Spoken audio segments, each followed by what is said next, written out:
Hola, nós somos Uxía, Gabriela e Lara, e hoxe vamos a explicar rapidamente en que consiste o noso traballo de propagación da lume.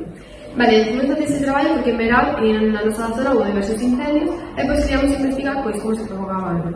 Para investigar utilizamos un trozo de polispán, 20 palillos ou 10 cerillas e con un ventilador a distintas velocidades que medimos con anemómetro a distintas distancias fomos probando e observando como se propagaba a lume cronometrado.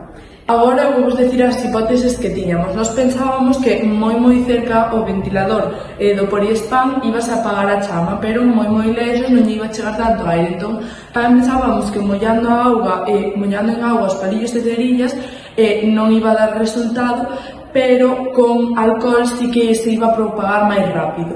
Finalmente non ocorreu eso, xa que mollar os palillos e as cerillas en alcohol non se propagaba máis rápido.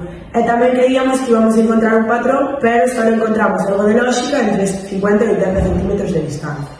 E ata aquí o noso traballo. Moitas grazas.